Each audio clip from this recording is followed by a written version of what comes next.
Here we have a place right here on the face of the Earth that is blank. That's not to say things haven't been done there before, but there are huge, vast expanses of the Southern Ocean where no measurements have ever been made, let alone the kind of sophisticated modern measurements we're capable of making now.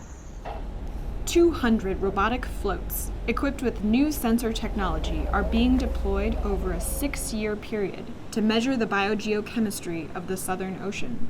Upon reaching a depth of 2,000 meters, the floats begin their measurements as they rise to the surface, checking on temperature, pressure, oxygen, chlorophyll, particles, nitrate, salinity, and acidity of the water.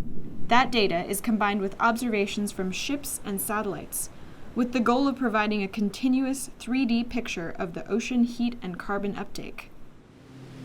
It's all part of the NSF-funded Southern Ocean Carbon and Climate Observations and Modeling Project, known as SOCCOM, a program also supported by NOAA and NASA. Like going to the doctor and they take your pulse, right? We're going to go take the pulse of the Southern Ocean, right? Scientists try to minimize the risk of something going wrong at sea by rigorously testing the floats.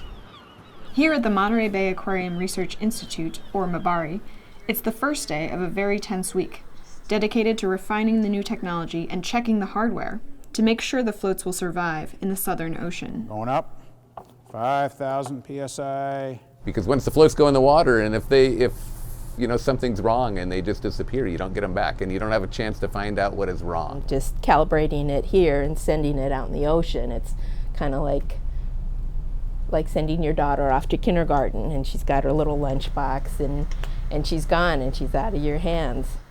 The first test is in MBARI's indoor test tank, which is 10 meters deep. Every variable is known and controlled.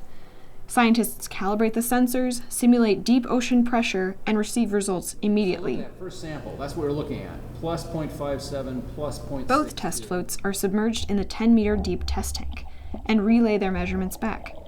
If the floats return numbers that don't match the known values for the tank, it's back to square one for the scientists. The result? Perfectly matching data. That was amazing. Today we're going to go out and put them in Monterey Bay, so they really go down to 1,000 meters. To reach that depth, scientists travel 20 miles out into the bay. On this day, they deployed 2 floats. The scientists monitor and track the floats from their laboratory at MBARI, data reaching them by satellite. And they ended up drifting all the way down to here. After 2 days, the scientists go back and retrieve the floats.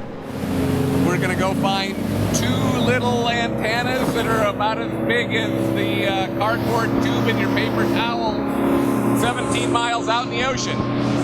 During recovery, the risk is that the boat might run over the floats and destroy the sensors. I'm in neutral.